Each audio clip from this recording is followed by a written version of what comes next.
Hello, everybody. This is part one of our series called about Operation Barbarossa, called simply Barbarossa. In the image, you can see in the background image is a fairly disturbing scene from Barbarossa taken in a certain gully in Ukraine. So episode one is called Prelude. So it's a prelude to Operation Barbarossa.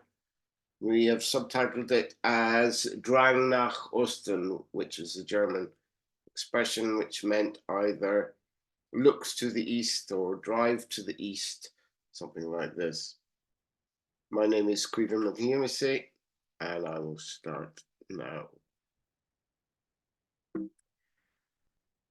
Okay, before we begin the account of this brutal attempt to reshape the world, and which in one way or another we are still feeling the consequences of today, I'd like people to briefly observe the fairly unique topography of Europe. It's unique in the world. I think it has some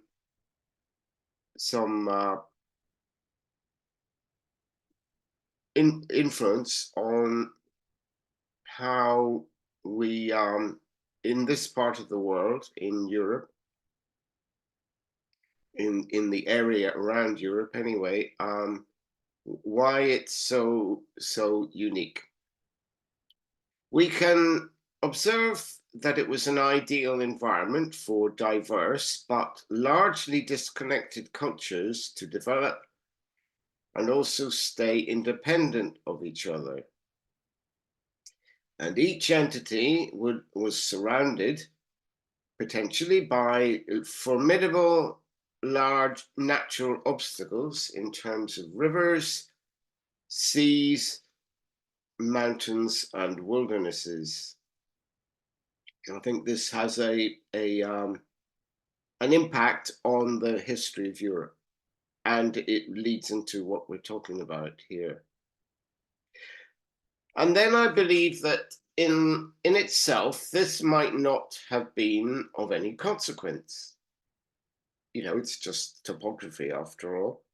Had it not also been for the particular resources of the area encompassed, and they are quite particular, together with the rise of competitive, militarist stroke commercial elites in these areas, whose power derived from the violent acquisition of ever new land stroke resources. First, under a quite unique system of land ownership known as feudalism, and it was very unique. There's no other comparison to it in the world. And later, under its even more globally unique and extreme successor system that's known to the world as capitalism. So the story of the fluke success of the capitalist system in its 16th to 17th century European, and in particular English genesis, I recount elsewhere. See, for example, my summary of the subject that's available on our YouTube channel under the title of Four Horsemen Cometh. Suffice to say for now that when combined with the largely religious prejudices of its predecessor, that is feudalism, plus the driving need to exploit its conquests competitively and justify and maintain its power over new lands and resources owned but in this new era, predominantly by people of a darker skin hue, and to either enslave their labor or murder them in order to achieve this end, racially defined imperialism was hardwired into European elites from an early stage of the transition from feudalism into capitalist social relations. On this count, I dispute, say, the views of Lenin, who argued that imperialism was mainly, in his view, a key feature of late capitalism. That means not late capitalism as in now, but he was talking about late capitalism around about 1900.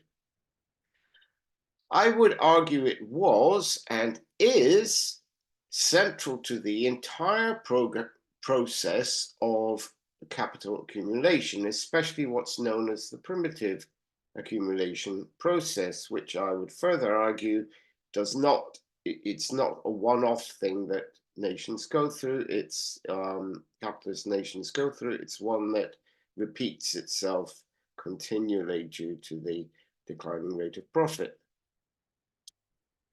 England / Britain was the pioneer of imperialism in the capitalist context. You can see an example of that above from a children's school book of the era. And its long period of hegemony, as illustrated above, developed the ideological self-image of the perpetrators of these atrocities being bearers of civilization against barbarism. You can see an example there. This same goal was quickly taken up by its rivals, in particular, from an early point, France. That was followed by the United States once it got its independence, and eventually Germany as well, and a few others as well, including, in fact, Japan, but we won't go into that. A united Germany did not emerge until 1871. Under the leadership of the Prussian Hohenzollern dynasty and the statescraft of Otto von Bismarck. You can see him in the picture opposite. He's standing in the front there in white with a yellow band around his waist, or around his shoulders rather. Of particular concern was the opposition of Britain, and to a lesser extent France, that is the opposition to German imperialism. The former having a near 200-year head start in primitive accumulation via imperial conquest, that's Britain. Germany, so it immediately and wisely, you could argue, invested in its industry through state intervention. You find this actually in all capitalist powers as they rise. They always go through a period of state intervention, including Britain, in fact, which, although scorned by the prevailing Anglo-American liberal dogma of the 19th century, was in fact the exact same way that Britain, France, under Napoleon, and other capitalist powers had first developed as well. As a result, German industry grew massively to a level that it would rival Britain.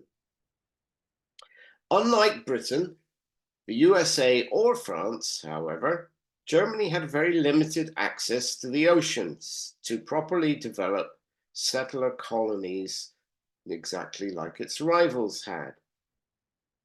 Extractive / genocidal violence, as used in Germany's colonial outposts in Africa and Asia, was therefore implemented with a particular ferocity born of being, as it were, late to the party.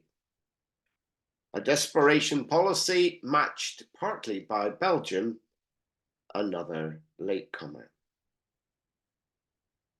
The concept of a nation state is a relatively recent construct.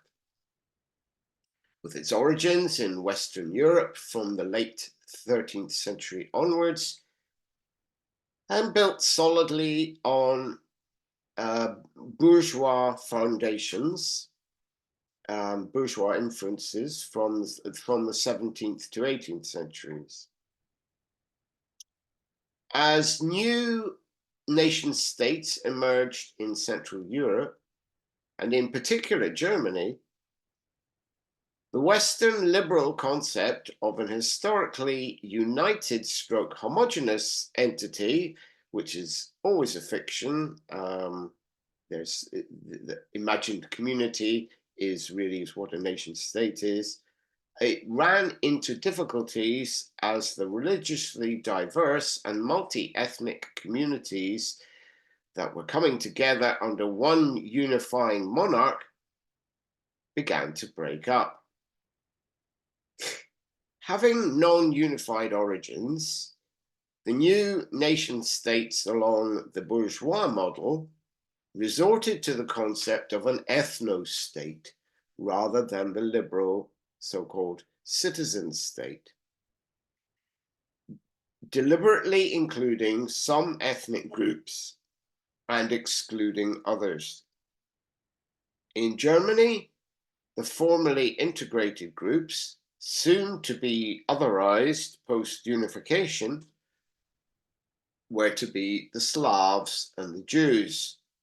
This was not a unified process, but it was a recurrent one, and one that would eventually triumph. In the center, we can see these sort of romantic ideas of nation, usually represented as a woman with a sword in hand and a flag, and so on and so forth. You can see that in British and various other or French with liberty, and so on in America. This was not initially a coherent policy, but it was helped on its way by attitudes and otherizations of, in particular, Poles on Germany's eastern marches, who had been integrated into German-led polities since the Middle Ages, that is, originally conquered.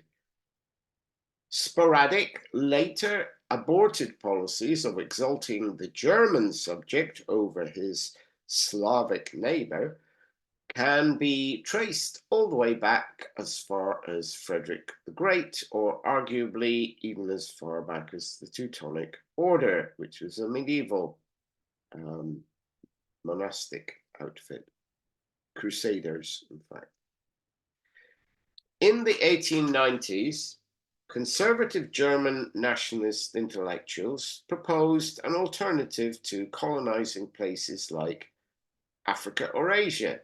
You know, it's a long way to go, and they didn't really have they had to go around Britain to get to where they wanted to go to. They didn't like that. So instead, they decided they would gaze to the east, i.e. Drang Nach Osten, with a view to conquer and Germanize much of what was then the Russian Empire. Their Malthusian fears of post-industrial overpopulation by that would be predominantly German plebs, but also other groups as well, could be offset by an eastwards bound Lebensraum, so you get rid of them by pushing them to become settler colonials in the East. This met the approval of many in Prussian military aristocratic circles, and that's partly why a lot of people who went, particularly Nazis, still, but were part of this conservative German nationalist group, which would include most of the military class, the generals and so on. Why they went along with it. Germany lost World War I only in part on the battlefield, mainly, however, due to a wave of mass strikes, sabotages, desertions, and mutinies by disaffected conscripts and revolutionary workers, inspired by events in Russia. 800,000 to 1,000,000 soldiers refused to fight and milled around in rear areas of the Western Front from September 1918. So that's 2 months before the so-called armistice. So German command and control had completely disintegrated even by sort of about mid-September. Contrary to the later Nazi myth of the stab in the back, however, this was a popular uprising against the mutual slaughter and conditions forced on the working classes by the imperial military government of Germany. But we also have to realize that there was also mutinies and disaffection going on in the Allied armies as well on quite a large scale. After the post-war SDP, that is the Social Democratic Party of Germany, after the post-war government put down these proletarian uprisings, which lasted roughly from about 1918 to 22, different outbreaks, and did that on behalf of a humiliated German ruling class, that is the former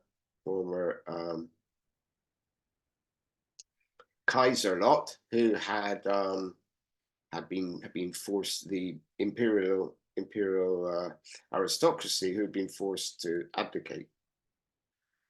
So history, from their point of view, had to be written to suit, rewritten. And right-wing newspapers and propagandists got straight to work. Germany also lost all of its colonies at Versailles. That's the Treaty of Versailles. And the right, that's the German right, deduced that the war effort had been compromised by Anglo-French interception of its imported raw materials from overseas. That's mainly from Africa and Asia, from its few colonies, which had now been lost.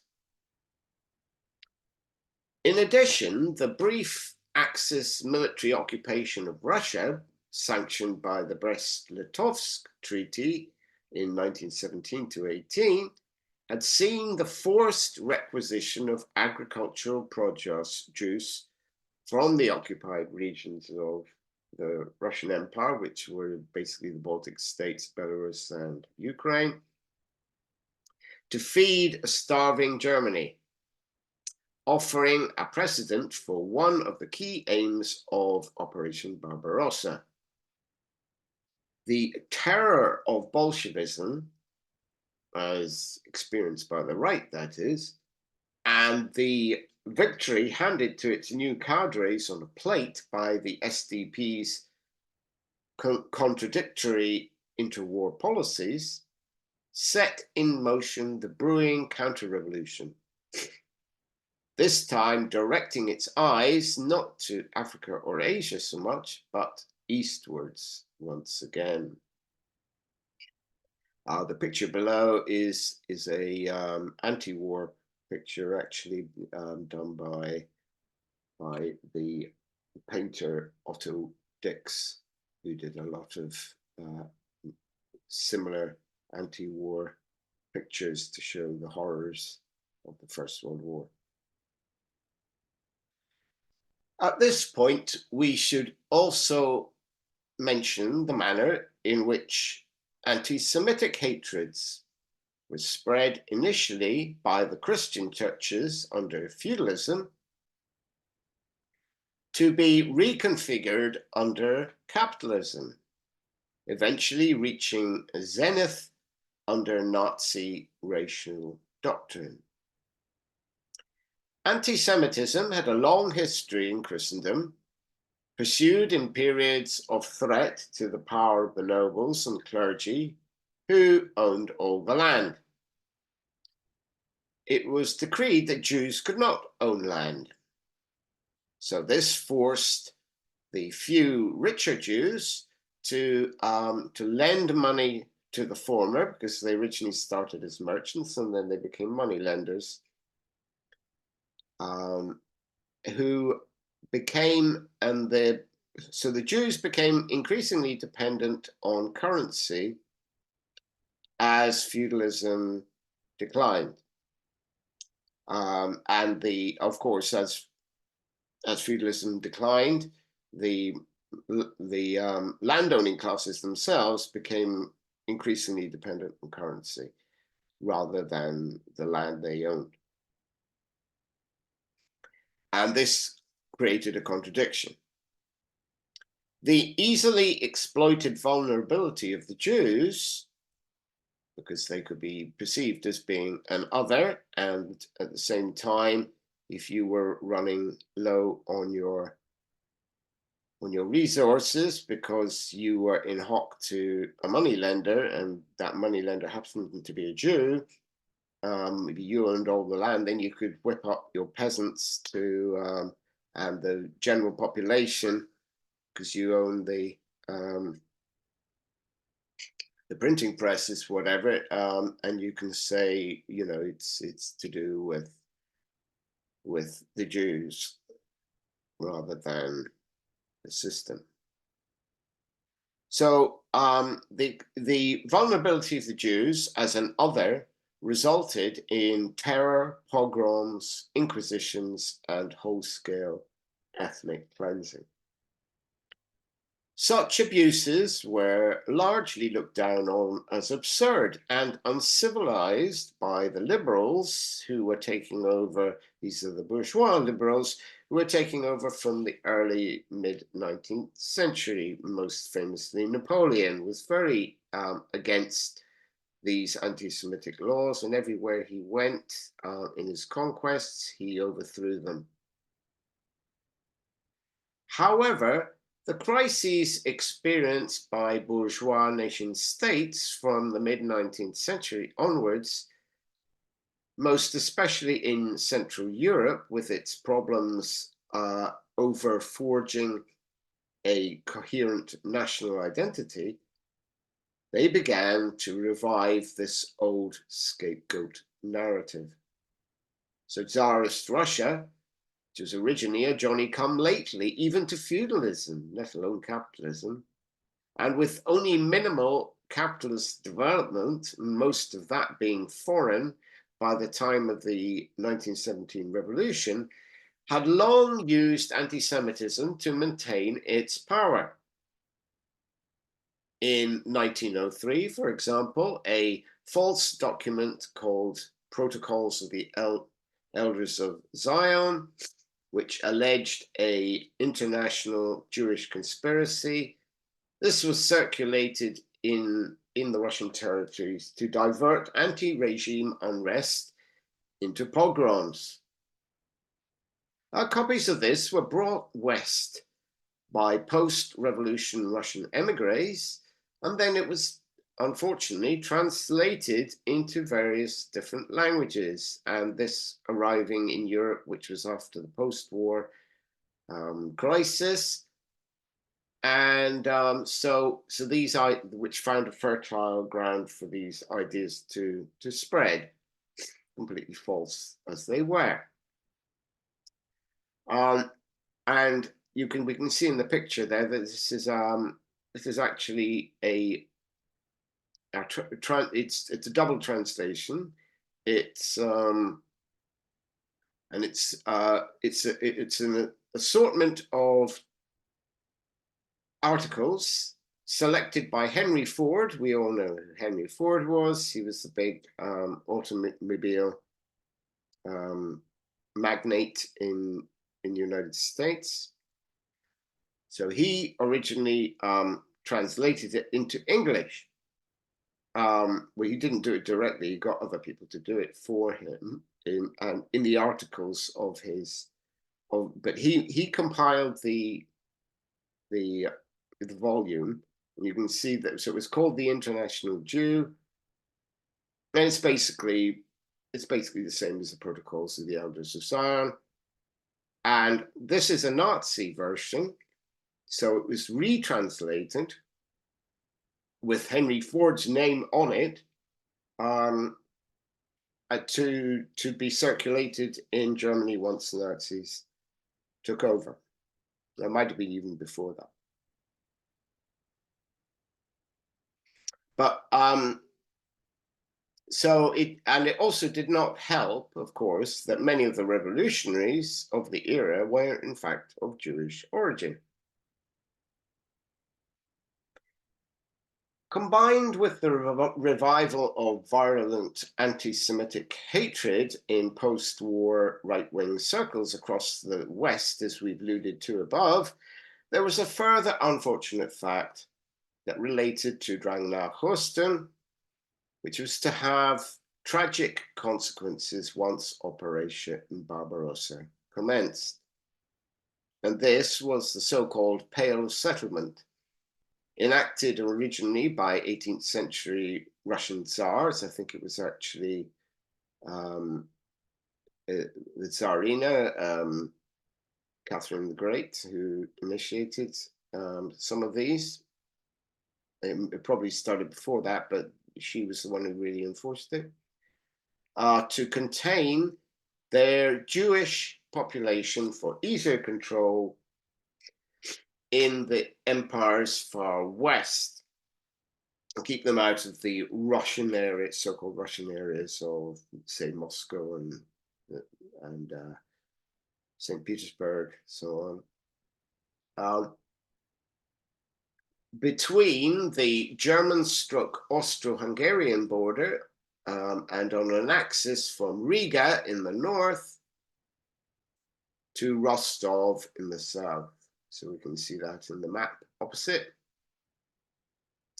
Russia's large Jewish population had been moved there from the Caucasus and settled mainly in circumstances of poverty, with most, that is the poor people, poor Jews residing in isolated and landless artisan communities that were known as shtetls. Although the restrictions of the settlement were periodically relaxed in times of calm, they were also enforced even harsher in times of tension. And this had, but we have to acknowledge that this had always been deftly eluded by the Jewish middle classes, who managed to, through their education, and money, they managed to get around these things. It was not until February 1917, however, that the laws, that is, the Pale of Settlement laws, were abolished altogether. Unfortunately, this meant that the poor Jewish population of the USSR was still living largely as before, concentrated in the new independent Poland, Lithuania, Belarus, and Ukraine, effectively placing them, that is, the Jews directly, or the vast majority of Jews, directly in the path of the German panzer columns of 1941. Hitler and his minions, of course, knew all about this demographic and its geographical location, and had factored its extermination into the whole developing Ostplan of 1940 onwards. So what of the Bolshevik boogeyman to the east that had replaced the former Russian Empire?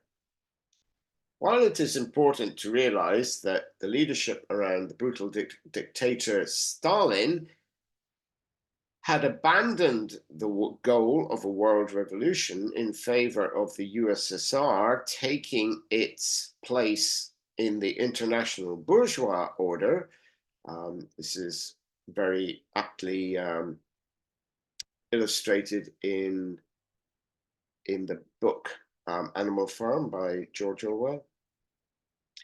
They were aware that a majority of the population, that is the population of the USSR, who had actually enabled the Bolsheviks to take power, truly believed in the socialist vision. And the followers of Stalin were therefore compelled to at least appear on the surface to satisfy that ambition in order to retain the support of the general population. So this was a contradiction of Stalinism. Despite the totalitarianism with its ghastly crudity of propaganda, the catastrophic stroke, in scare quotes, collectivization policy and secret police repression, if you rate modern industry, universal housing, universal access to education and health care as development, then the real life changes in the so-called new workers' state were actually quite extraordinary, considering the rural squalor from which it had emerged in just 15 to 20 years. It is quite extraordinary, and nobody has been able to contradict this. Of course, there was a heavy price for all this, but the appeal of the project, as perceived by the people, was widely supported. And this cannot just be dismissed as brainwashing. As to whether the Soviet Union had truly escaped capitalism, of course, as Stalin and even Trotsky had claimed it had, or whether it was even socialist or was just creating a new form of surplus extraction, or a modified form of surplus extraction, that is the capitalist model, I refer this audience to my four-parter on the history of the former USSR that dissects this dilemma, and it's also found on our YouTube channel. In the bottom picture below, you can see a woman's militia unit from the, I think it's the early 1930s in the Soviet Union. When the previously elected, that he first came to power through an election, not one that he got a majority in, but he's still the, he didn't get an overall majority, he got the largest, the Nazi Party got the largest number of seats on the right wing of the House. So when Chancellor Adolf Hitler established a dictatorship and became the Führer in 1933, Germany's armed forces were still relatively weak. The question of why the Western leaders failed to act and apply strict pressure from this moment onwards has typically been put down to the policy of appeasement. The motive for it has always been suspect, but in the West, it's often put down to, fear of another war like World War I. The ruling classes were all so terrified of more blood being spilt. I don't believe that for 1 minute, because we're talking about powers that had no trouble with exerting ruthless violence and had done for centuries against, in particular in this period, against the indigenes of their colonies. But perhaps it was more to do with what these powers feared another military struggle in Europe could unleash. Namely, they were scared of so-called Bolshevism. Historians often forget that the Western powers, plus Japan, had intervened directly in the Russian Civil War of 1918 to 22 on the side of the whites, that is, the counter-revolutionaries. Furthermore, after this, they excluded the USSR from the global economy for nearly 10 years with the intention of destroying it. They didn't succeed. And they also knew about German expansionist plans in the East. So the motive was there to allow Germany to rearm with the provision that it stuck to this one agenda only. I think this is what was driving Mr. Chamberlain there on the left. You can see him walking alongside Adolf Hitler to review the SS Guard troops of the Third Reich. We also know that from 1935 to 36, Stalin was doing everything in his power to appease, or in turn appease, or even beg the West, in the vain hope that they would join an alliance to contain Nazi Germany and the new fascist Axis. Yet the West kept on prevaricating over and over again. Re the Rhineland, re Spain, and finally Czechoslovakia. We now know that 2 British pilots who were also involved in MI6 were directly involved in transporting Franco's troops for the 1936 July coup. They also took part in bribing certain Spanish officers to join the coup as well. Not the pilots, the MI6. Britain and France effectively did nothing, diplomatically or militarily, to prevent the nationalist victory in Spain, openly backed by Hitler and Mussolini. Only one country now remained between Germany and the USSR in the East, and that was Poland. The Western powers had, however, made 2 misjudgments, and also had to deal with a contradiction of a strong alliance with Poland that could not be so easily ditched, particularly in France. France was very closely connected to Poland, Britain less so, but it was a very difficult alliance to just drop, even if you wanted to appease them, appease the Germans, that is. The first misjudgment was to forget that Hitler also had a score to settle with Britain and France before he could attack the USSR. That was a big mess up there. And the second was that if left with no other option for self-preservation, Stalin was just as capable of being as geopolitically ruthless as the next man. The result was the 1939 Molotov-Ribbentrop Pact between the 2 dictators that caught Britain and France totally off guard. Poland was swiftly carved up between Germany and the USSR, and the Baltic states, Finland's Karelia province, and the demilitarized zone of Bessarabia, which is part of Romania, was occupied without a struggle by the Soviets. Then the phony war followed, that is, after the carve off Poland and the rest of it. And this was characterized by a continuation of appeasement mixed with disastrous strategies. Germany moved its army westwards at leisure. They were allowed to do that simply because, I mean, the French did actually try and invade Germany in 1939. They moved into the Saar Valley, and they could have arguably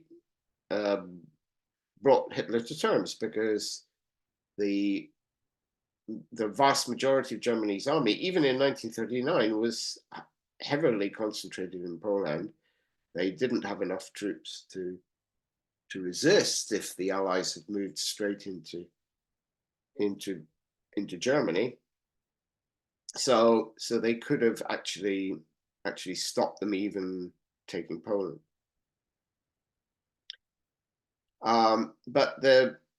So Germany moved its army westwards at leisure, from 1939 to 40, and then it invaded Denmark and Norway, followed by France, Belgium, and the Netherlands in May 1940.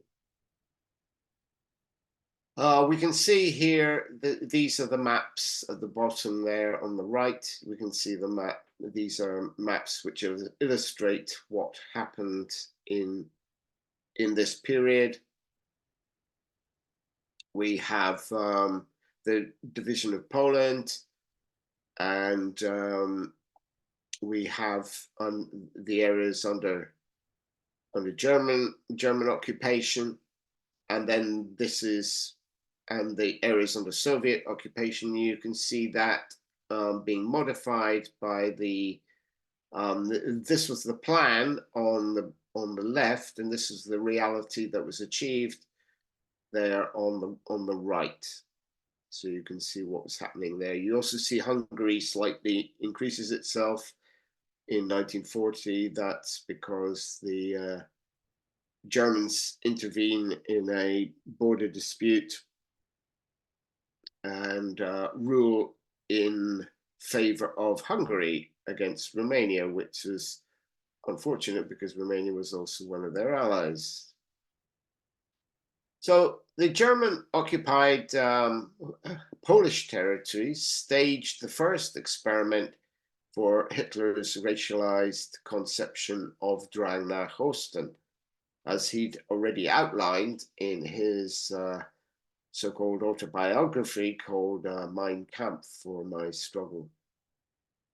A huge sorting of non-German people was envisioned into one of three pigeonholes, those being deemed to be irredeemably Slavic, that's in Poland, were transported to the Soviet-occupied or so-called general government zones. The general government zone is the area in purple in Poland there. You can see it at the bottom. This is basically a German-occupied part of Poland that they hadn't annexed. And these were to be replaced by German so-called warrior farmers. This was Himmler's idea. Jews were to be consigned to ghettos and forced labor camps built for the Untermensch. By June 1941, the former boundaries of pre-World War II Europe had changed significantly. Northern Atlantic France, Holland, and Belgium were occupied by Nazi Germany in 1940, as was Norway and Denmark. A French collaborationist regime, the so-called Vichy regime, this controlled the rest of France's possessions, that is its empire as well. So at this time, for a brief period, a British Empire was currently the only so-called Allied power left in the sphere. In the East, the Soviet Union and Germany effectively wiped Poland off the map in 1939, as we've already talked about, dividing it into their two occupied zones. The USSR, for its part, had also seized the Baltic states and Bessarabia and taken Karelia from Finland in the Winter War.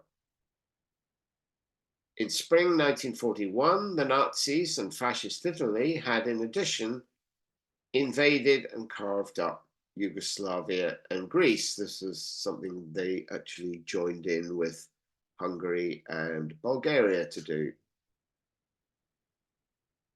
So the map opposite shows Slovakia, Hungary, Romania, and Bulgaria as Nazi occupied, but they were just in fact allies for this war that was upcoming with the Soviet Union. Romania had serious border disputes, as we've already talked about, with its supposed allies, Hungary, and to a lesser extent also Bulgaria, whom it had fought against during the First World War. So they didn't exactly love each other either.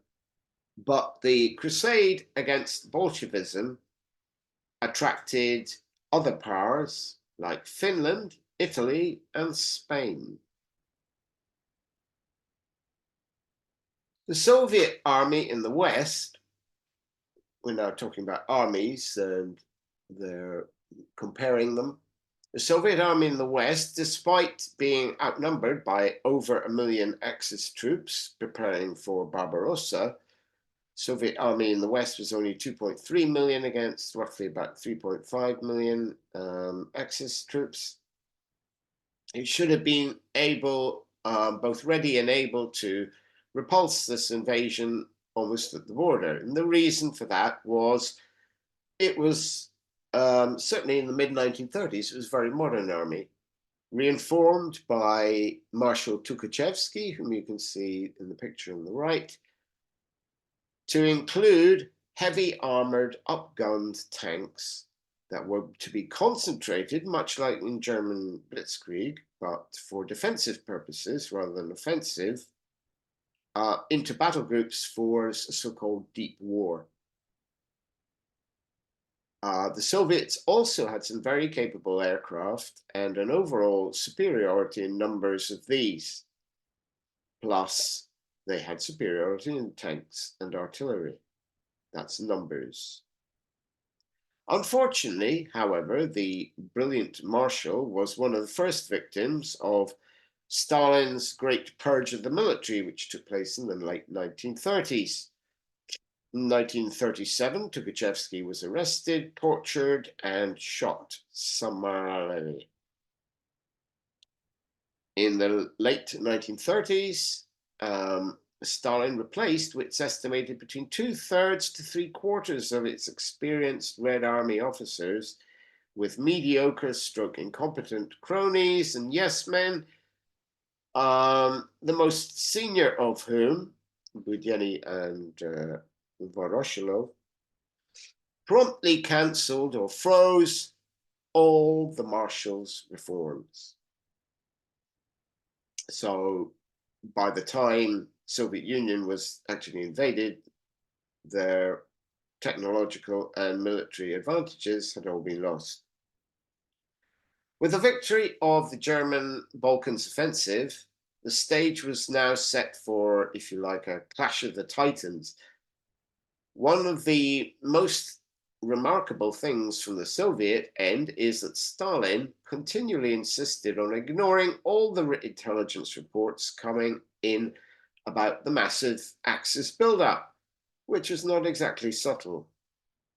He was privy to a constant stream of reports and photos from front or air observers, plus dire warnings from embedded spies in Berlin and Tokyo.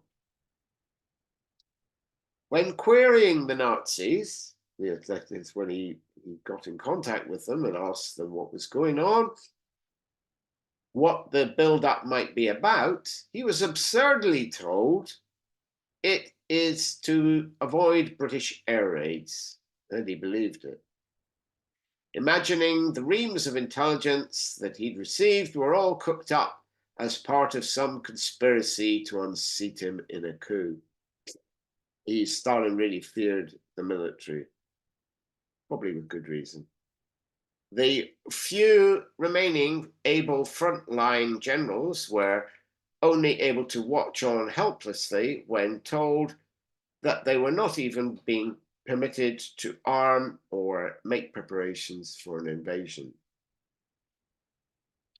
The German armed forces on the other side, lined up behind the frontier, were not only fully prepared for the campaign ahead, but they were battle trained and experienced with the confident morale that comes from a string of continual victories. They also were imbued with the modern offensive doctrine of blitzkrieg, whereby deep punches would be made into enemy lines with formations of panzers, that's the German word for tanks, after a whirlwind artillery barrage. Each column of tanks was supposedly was closely supported by airstrikes. The infantry would then follow on and mop up the confused enemy in battles of encirclement.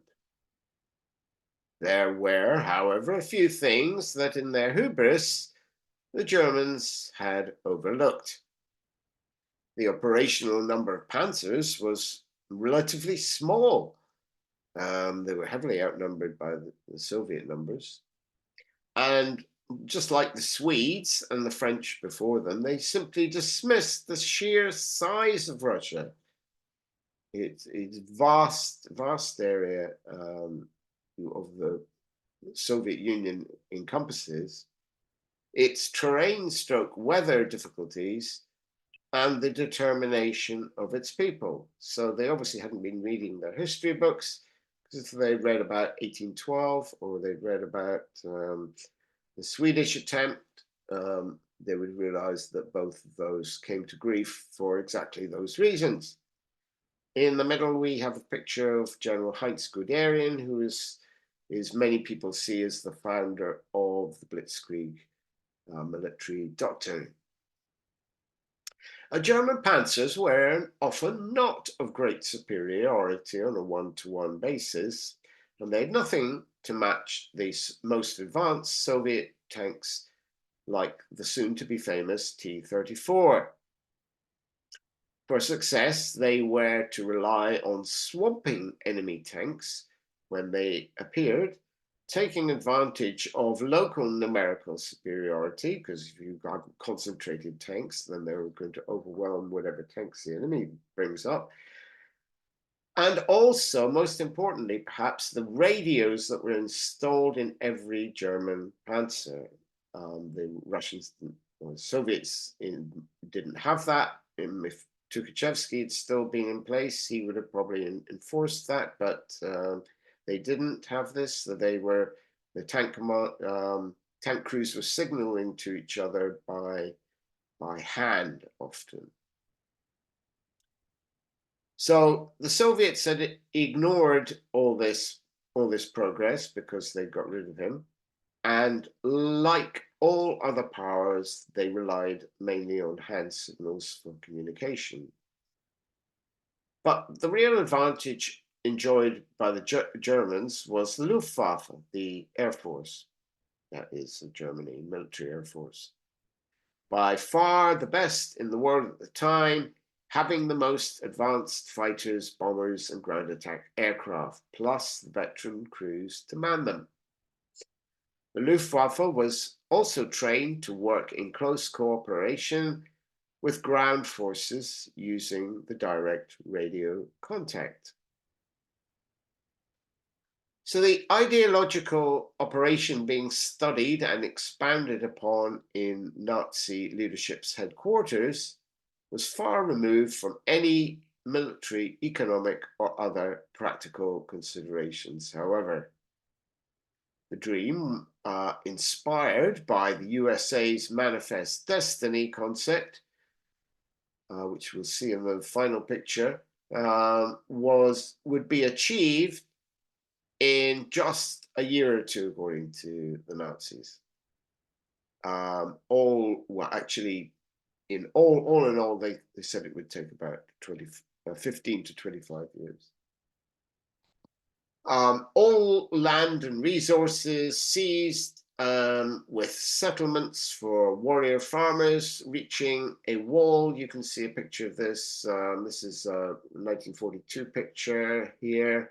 You can see the nice, happy German white family here in the middle of Germany, and where it's dark red, and then you can see the areas being colonized over there on the right. They seized the Caucasus, and they seized, in this imaginary picture, they see Moscow and all the rest of it. But the actual aim was to go as far as the Urals, which is not actually shown in that picture there.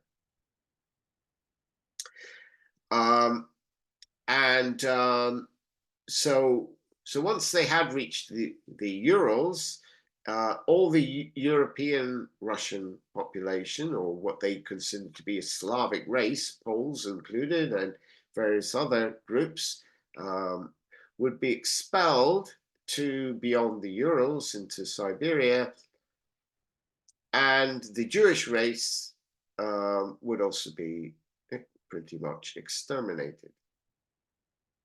And it would all be conducted with bureaucratic precision.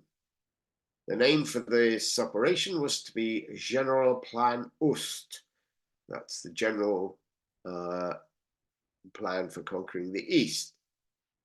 And the grand offensive that would be called Barbarossa after a 12th century crusading German king, who ironically died before he could reach the Holy Land. I think he drowned.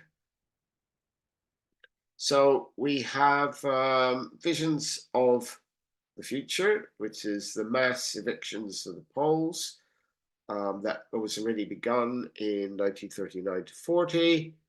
They're all being moved into the occupied, into the admittedly occupied part of Poland, the non-annexed part, but from the annexed part, this was where they were being moved to. And you can see this perverse vision of the new Greater Germany on the right. So we're going to finish with this last picture, which is just for comparison with the picture there on the right. We can now have a look at this one, which is American late 19th century vision of their own Barbarossa, as it were, a manifest destiny where they would, you can see the Indians and the bison are all being driven westwards by the advancing tide of progress from the east. And so you can see the trains and the farmers and the stagecoaches and all these things going, pursuing the undesirable natives to the west, or eventually to get rid of them altogether. This was exactly what, if you turn it around, this is exactly the equivalent of the Nazi one, which we've just seen. Okay, that's the end of it for this episode. See you on the next one.